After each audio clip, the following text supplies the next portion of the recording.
સહજાનંદ સ્વામી મહારાજની જય.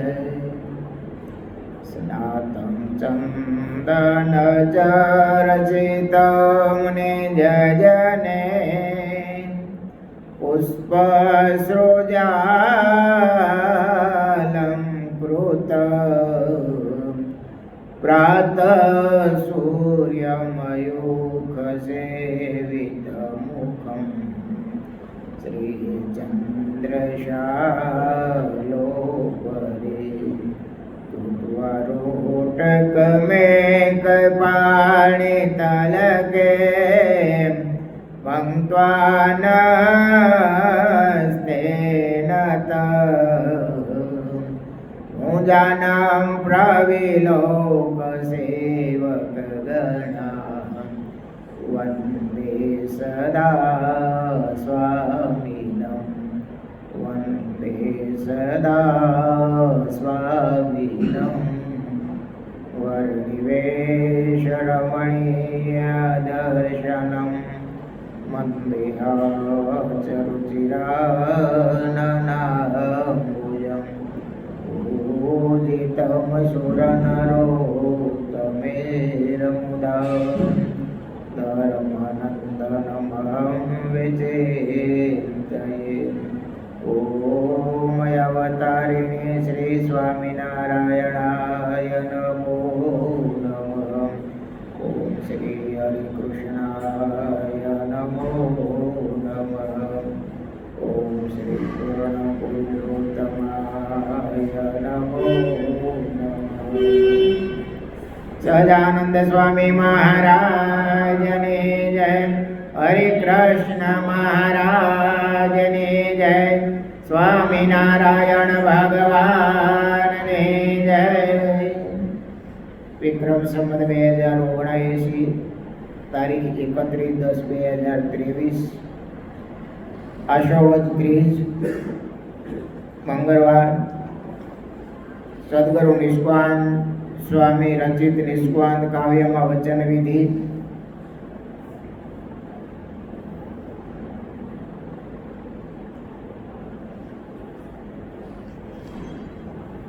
પદ પહેલું.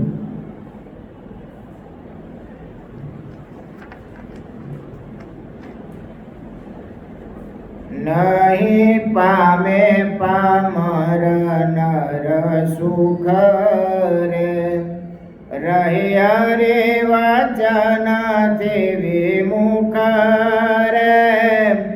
નહીં પામે પામર નર સુખ રે સુખ પામશે સંત સુજાણ રે.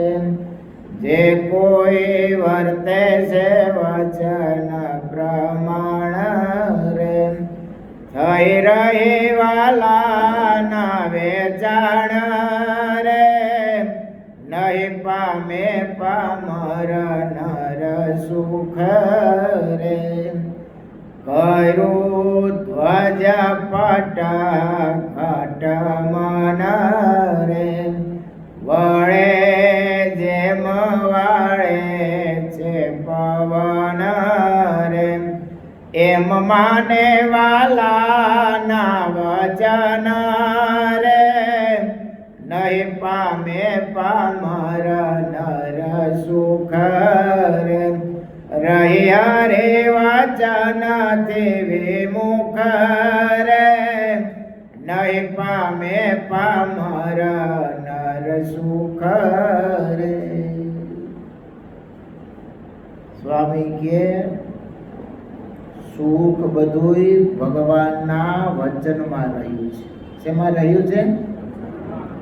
ભગવાનના વચન કહેતા શિક્ષા પ્રતિ પ્રમાણે જે જીવન જીવતો હોય, ભગવાનની આજ્ઞા પાળતો હોય, એ આ લોકમાં સુખી થાય અને મર્યા પછી પણ સુખી થાય.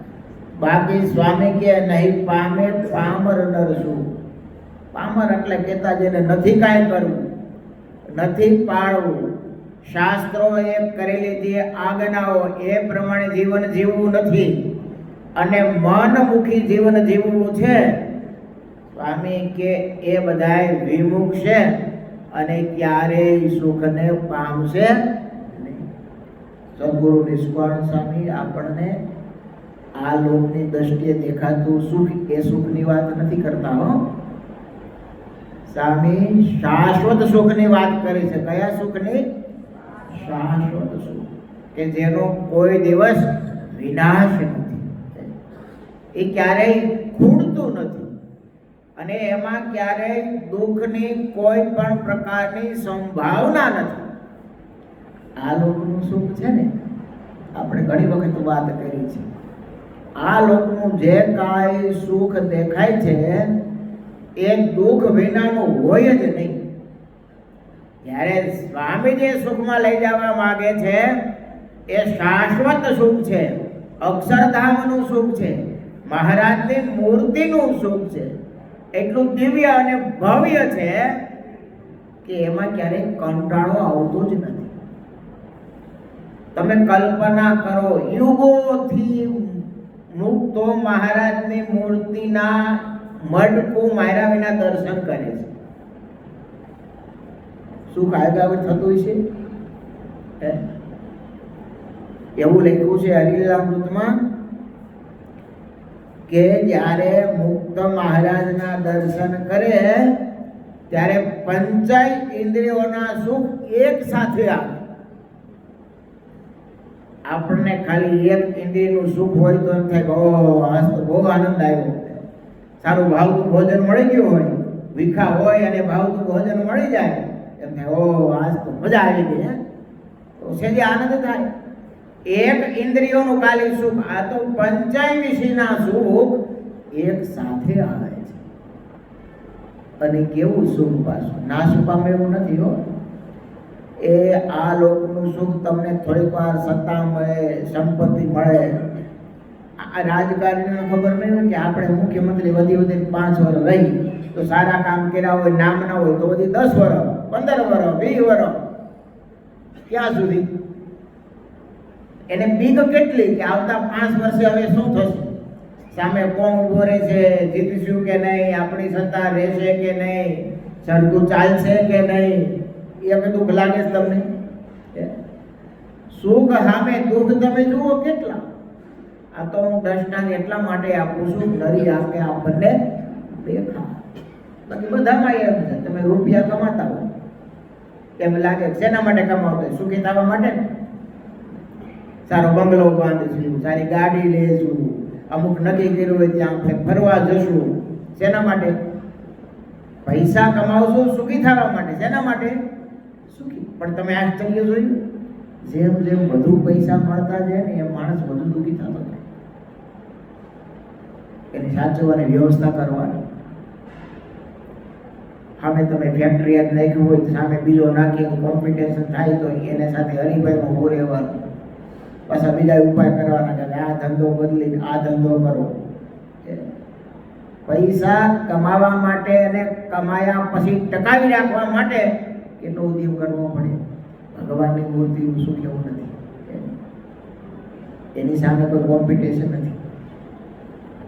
અને સુખ ક્યારેય તૂટે એવું નથી, ઘટે એવું નથી. હજી વધારે લઈ લો, આવી આકાંક્ષા વધારે ના. તમે જેમ જેમ ભગવાનની નજીક થાવ ને એમ સુખનો અહેસાસ વધતો જાય, ઘટતો નથી. અહીંથી દૂર ચંદ્રમાં હોય, નાનો લાગે ને, નજીક જાઓ તો કેવડો મોટો હોય. એમ ભગવાનની મૂર્તિનું સુખ જેમ જેમ મુક્ત મૂર્તિને ધારતો જાય એમ અધિક એને સુખનો અનુભવ થતો જાય. એટલું તો ઠેક, સુખનો અનુભવ તો થાય. આ લોકનું જે કાંઈ સુખ દેખાય છે ને એ પછી એને દુઃખરૂપ લાગવા મળે. અને જ્યારે એ દુઃખરૂપ લાગવા મળે અને પછી સંપૂર્ણ હેત જ્યારે ભગવાનમાં થાય ત્યારે સંપૂર્ણ વૈરાગ્ય ગણાયો. અને આવો વૈરાગ્ય થાય ને તો એ ભગવાનની મૂર્તિનું સુખ આવે. એ સુખ જોતું હોય તો મહારાજના વચનમાં એક તો વિશ્વાસ રાખી એ પ્રમાણે જીવન જીવતો થાય તો નિષ્કાળ સ્વામી કે આવા શાશ્વત સુખની એને પ્રાપ્તિ થાય છે. સ્વામી કે કર્યું ધ્વજ પટ ઘટ મન રે, ધજા જેમ પવન જે બાજુ ફરકે એ બાજુ ફરકે એમ ભગવાનની આજ્ઞા આ જીવ પાળતો જાય, એ પ્રમાણે જીવન જીવતો જાય તો એ કાયમ માટે સુખીઓ થઈ જાય. જેમાં નરમ તૃણ નદી તટરે વારે વેગ વળે જાય જટરે, એને સીધને આવે સંકટ રે, નહીં પામે પામર નર સુખ રે, રહ્યા રે વચન દેવે મુખ રે, નહીં પામે પામર નર સુખ રે. સ્વામી કે જેમ નરમ તૃણ નદી તટરે વારી વેગે વરી જાય જટ. તમે નદી જોઈ છે, નદીનો પૂર આવે ને એટલે એમાં ખડ થાય, ખડ મોટું મોટું. એ પૂર આવે એટલે શું થાય? વળી જાય, સૂઈ જાય.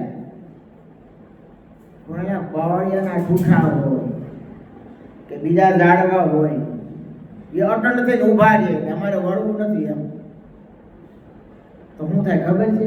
મૂળિયા હોતા છતાં એમ સામે કે વચનની આજ્ઞા જે પાળે અને પછી તમે જુઓ એ પૂર જતું રહે ને એટલે ખડ પાછું ઊભું થાય, કલબલિયા કરવા મળે. હો કંઈક લીલું થઈ જાય અને ઓલા ગોતાય જડે. એમ જે ભગવાનની આજ્ઞા પાળે છે એ અંતે સુખી થઈ જાય. એમ વચન વશ થઈ રહે રે, તે તો મોટા સુખ ને લહે રે, નિશ્ચય નિષ્કુળ આનંદ એમ કહે રે, નહીં પામે પામર નર સુખ રે, રહે હરે વચન દેવે મુખ રે, નહીં પામે પામર નર સુખ રે. આમ તો હકીકત તો એવી છે કે જેને ભગવાનનો મહાત્મય સહી નિશ્ચય હોય એનાથી કોઈ દી એનું વચન એ લોભી શકે નહીં. આપણે કાલે વિશ્વાસ એવા ગલુજી ભગતની વાત કરી હતી. મહારાજે લોહીના ત્રીજા વચનામૃતને યાદ કર્યા છે ને મહારાજે એમાં લખ્યું છે કે જેને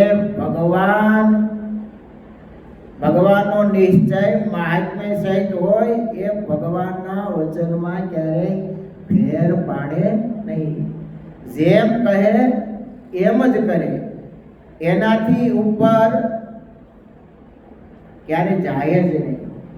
મહારાજ કે અમારો સ્વભાવ કેવો હતો તો ગોદોહન માત્ર એક સ્થાનમાં રહેવાય નહીં. આવો મહારાજનો એક સહજ સ્વભાવ હતો. મહારાજ કે એવા અમે ત્યાગી હતા અને વૈરાગ પણ અતિશય હતો. એટલે રામાનંદ સ્વામી પર હેત પણ અસાધારણ હતું. તો પણ સ્વામીએ ભુજનગરથી કહી મોકલ્યું કે જો સત્સંગમાં રહેવાનો ખપ હોય તો થાંભલાને બાથ લઈને પણ રહેવું પડશે.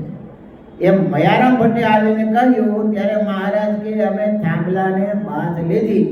અર્થાત આ સત્સંગમાં થાંભલા જેવા મોટા સંતો એના વસનમાં વિશ્વાસથી રહેવું અને તે જેમ કેમ કરવું એ થાંભલાને બાથ દીધી કહેવાય.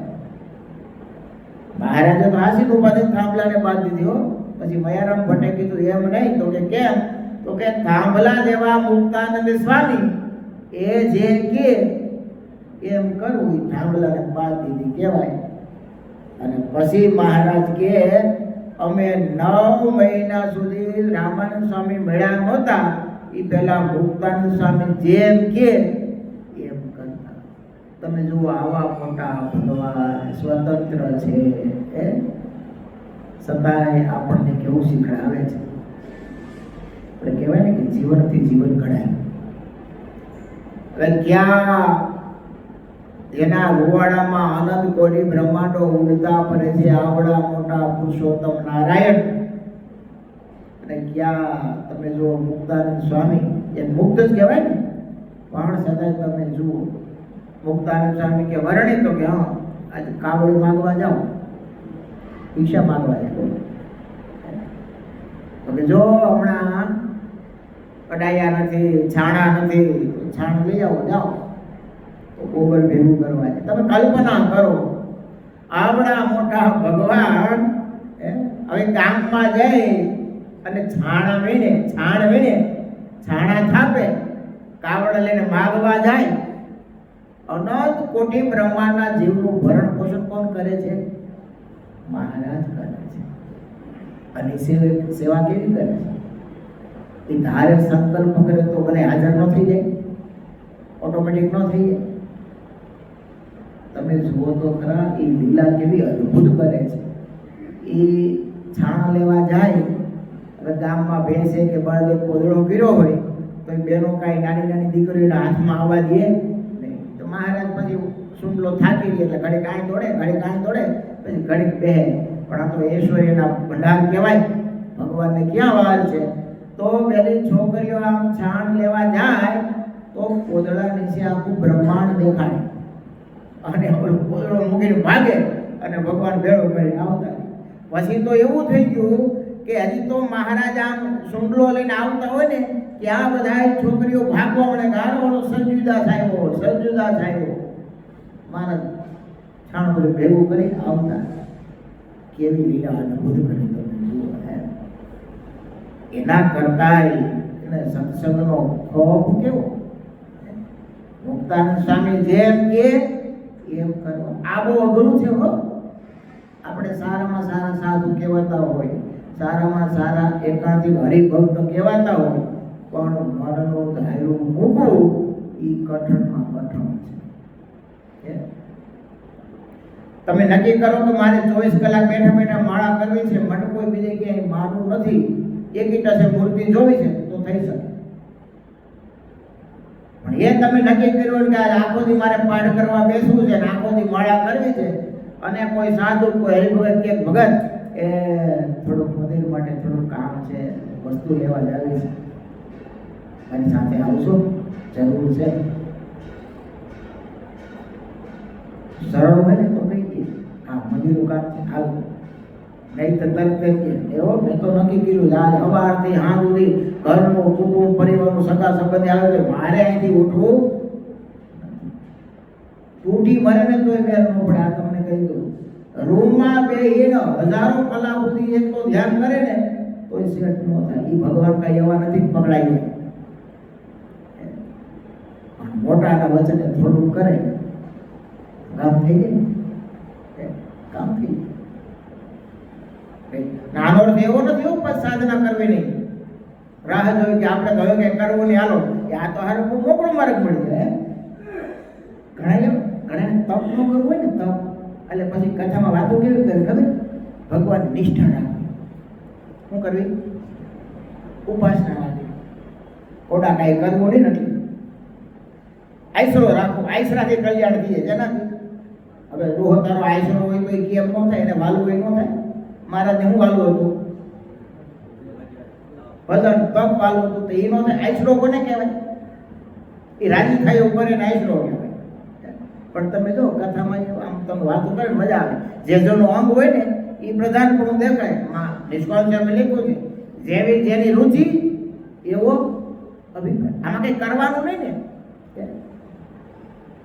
કઈ કરવાનું. સાધુ કેમ કરો કલ્યાણ. પછી તો લખ્યું છે કેવા સાધુ કે એ પાછું નહીં કહેવાનું. કેવા સાધુ કે એ પાછું નહીં કહેવાનું. બસ અમે કઈ એમ કરો એટલે કલ્યાણ. મોસ્ટ ઓફ ટુ વિચારો હોય જે જેની ઉપાસના કરતો હોય એમાં એના સદગુણો આવ્યા હોય એવી આપણને અહીંયા શ્રદ્ધા થાય, એવી પ્રતીતિ થાય કે આ મહારાજના વચન પ્રમાણે જીવન જીવે છે અને વાત કરે છે, એ વાતની અસર થાય. બાકી બકવાદ કરી રાખે અને હોય નહીં કાંઈ, એ કથા કરે ઉતરો પછી ક્યાં બેઠો હોય ને એના ઉપર આધાર રાખે કે જીવન કેવું છે, એને કેવો સંગ ગમે છે, સવારથી સાંજ સુધી ક્રિયા કેવી કરે છે. ઘણા તમે જો ને, તમે જોતા જશો ને, આપણે સમાજમાં રહી છે, હાજે કથા ચાલતી હોય, ભલે નાના સાધુ કોઈ ભગત વાત કરતા હોય, પણ ઘણા આમ એવા હોય તમે જો બાકડે બેન કે બાય બેની ગપા ઠોકતા.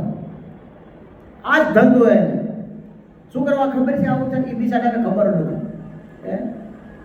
એની બુદ્ધિ આશુરી થઈ ગઈ છે, કારણ કે એને ભગવાનની વાત રૂચતી નથી, ગમતી નથી. ભગવાનમાં એને જરાય હેત નથી. એ હેત દેખાડવાનો દોડ કરે છે. કથામાં રુચિ નથી એનો અર્થ એ થાય કે એને ભગવાનમાં હેત જ નથી. એ ભગવાન સ્વામીનું સર્ટિફિકેટ છે. નકર તો ગમે એવો થાકી ગયો હોય, ગમે એવો તાવથી અવરાઈ ગયો હોય, તો ભગવાનની વાત નીકળે તો જાણે મને કાંઈ થયું જ નથી, અને બધું ભાન ભૂલી અને ભગવાનની એકાગ્રતાથી કથા સાંભળવા તત્પર થઈ જાય. આવી રુચિ હોય. બાકી મન ધૈર્ય તો આખી જિંદગી ઢેવડે જ રાખે છે. ક્યાં પાર આવે છે કેવો? આપણા કરતા તો આ ઘોડા કેટલું ખેંચતા હોય, તૂટી મરે છે કે નહીં? પરોપકારના ગધેડા બધે નથી કામ કરતા. આ ઝાડવા ઉભા કેટલું તપ કરે છે, યુગો વયા જાય છે ને. આ પહાડ ને બધા શું ફળ થાય? મનના ધૈર્ય તો તૂટી મરે, પણ એમ કરવું એ જરા કઠણ પડે.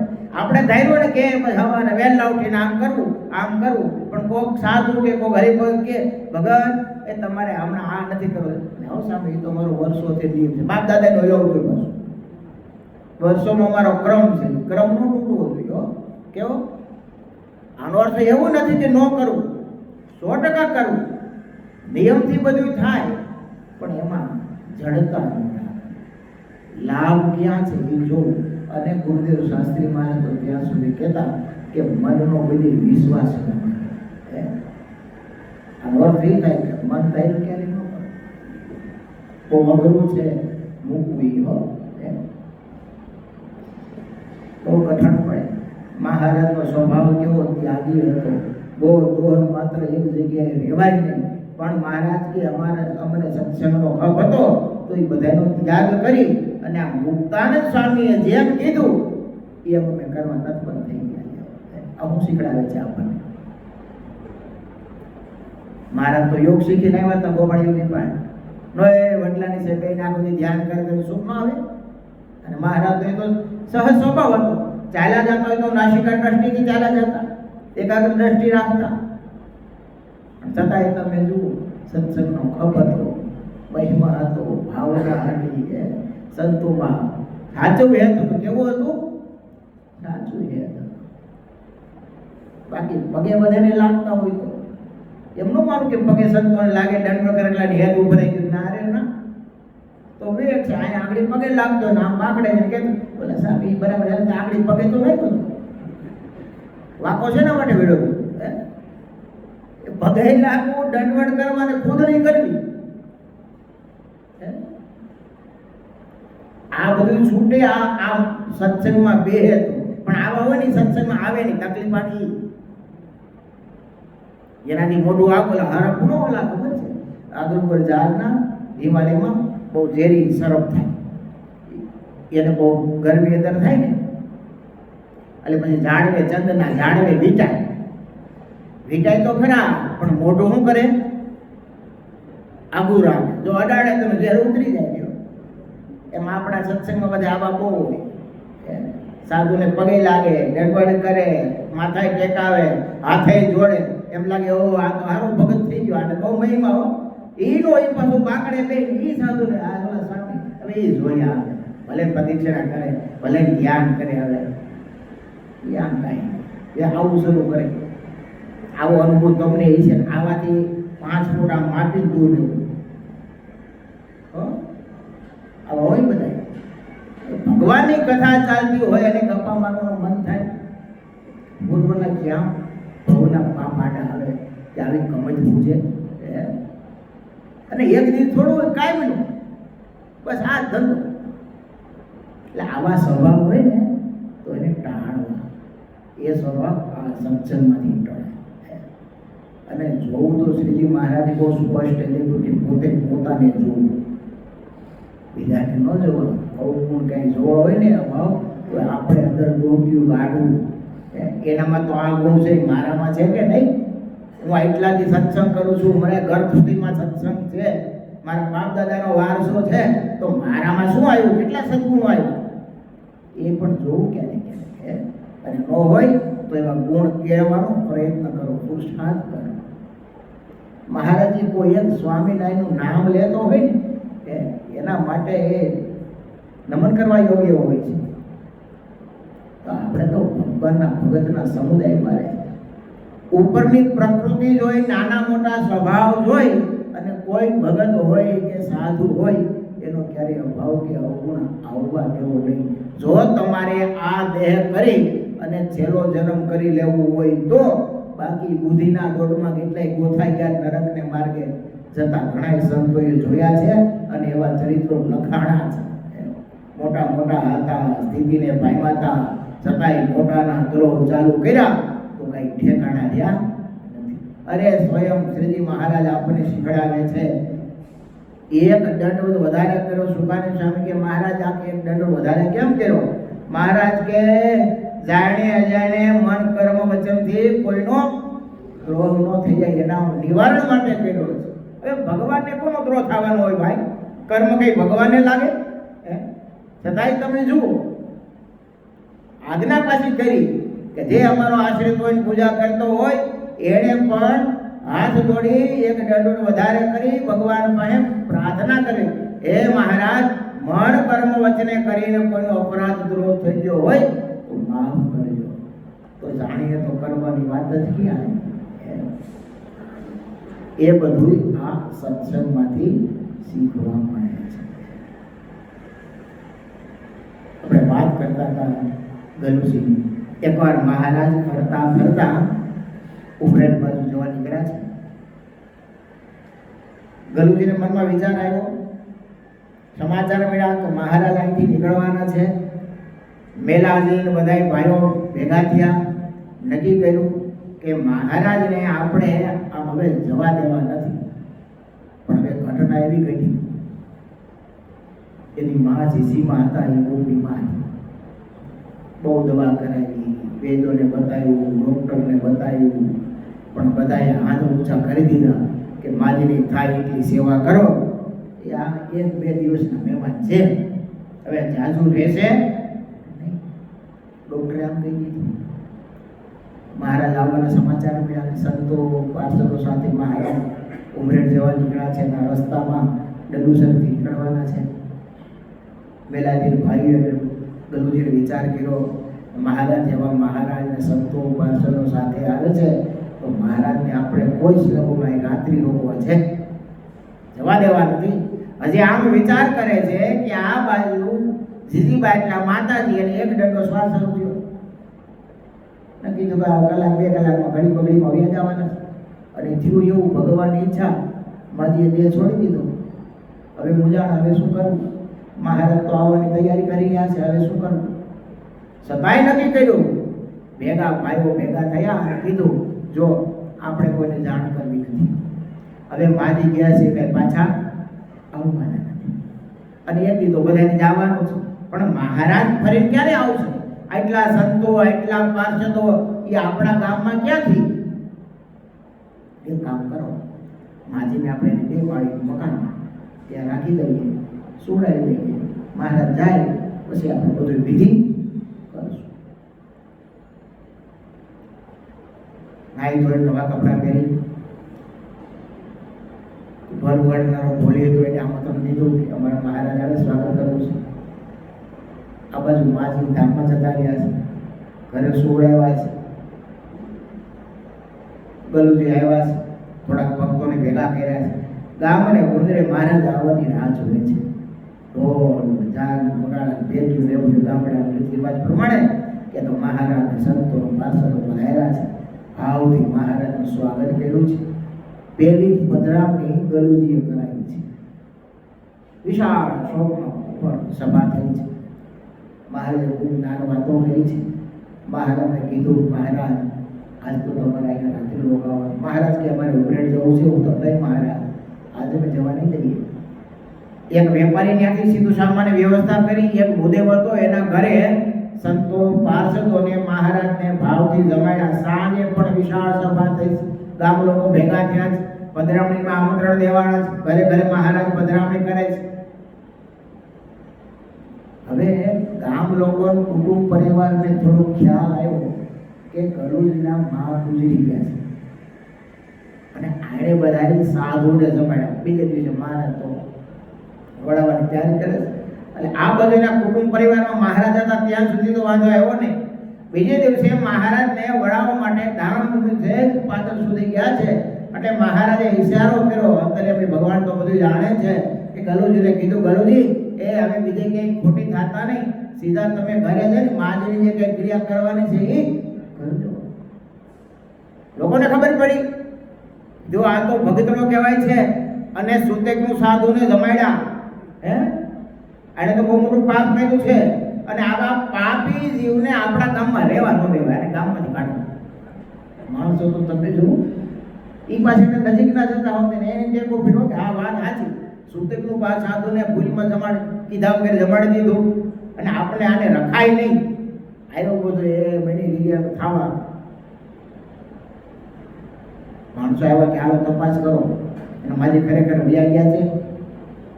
તો બીમાર હતા, બધી વાતો કરતા હતા. કોઈ કીધું જાણ ભેદું છે કે ના ના એ જતા રહ્યા છે, એ તો કાલ જતા રહ્યા. તો થોડાક આગેવાન ભક્તો જોવા ગયા. આ તો પુરુષોત્તમ નારાયણ એના પવિત્રની ધ્યાન રાખે. જોવા ગયા, માજી આમ મોઢું ખોલ્યું કે તો માજી કે જય સ્વામિનારાયણ. કલ્પના તો કરો તમે, ઓલા જોવા દેશી લોકો આવ્યા છે ને હું થયું છે કાપો તો લોહી નીકળે. માજી કે ધૂન કરો ઘડી ગાલો. અને માજીએ ધૂન ગવડાવી. બધા ધૂન બોલ્યા. ઓલા દેશી લોકો તો મોટા હંગીને ભાગી ગયા. તે વાતો કરતા હતા કે આને સુતેકનું જમાડ્યા. સુતેક મહારાજ મારી થોડીમાં કીધો હવે મહારાજ આવ્યા છે, મુક્તો આવ્યા છે, હું જાઉં છું એમ કરી ગયા. આખું ગામમાં આ ચમત્કાર જોયો. એ માજીની સ્મશાન યાત્રામાં આખું ગામ જોયું અને કેટલાય નવા સત્સંગી થયા. આ તો કે એના સ્વામીના નકર ક્યાંય મળી ગયેલું મળતું કાંઈ બોલે ખરું. આખા ગામ આવી વાત તો વેતી થઈ જાય અને ધામધૂમથી માજીની બધી ક્રિયા કરી. પણ આ છે ને ભગુજી ઓલા ગલુજી કરી ગયો. આપણે તો બસ શુદ્ધ પાડવું ના તો લાભ મળી જાય.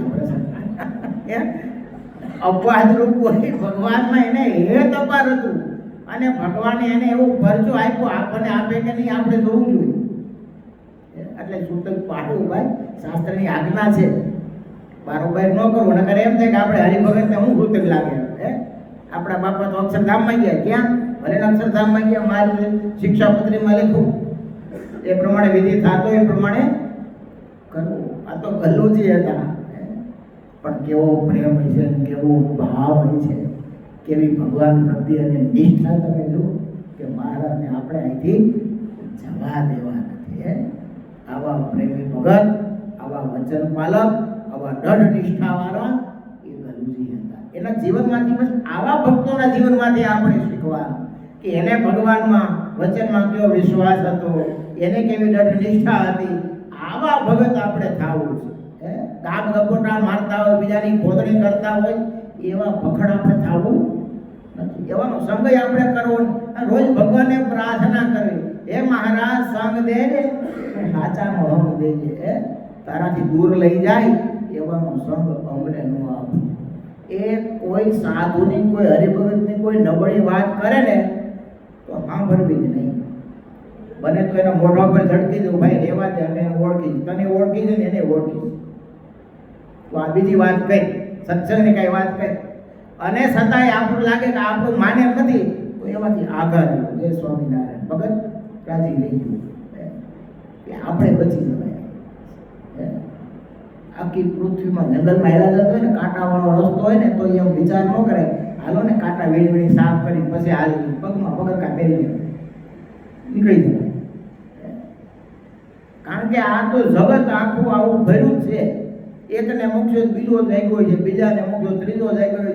આપણે આપણી સેફટી રાખી અને આપણે નક્કી કરવાનું કે આ જીવન દરમિયાન કોઈ ભગતનો કોઈ સાધુનો અભાવ કે અવગુણ આપણે આવવા દેવો નથી, અને અભાવ કે અવગુણ લેતો હોય એનો સંગ પણ આપણે કરવો નથી. બસ આટલું કરતા શીખી જાય ને તો ભગવાનમાં હેત થતા કાંઈ વાર લાગે નહીં. સહજાનંદ સ્વામી મહારાજ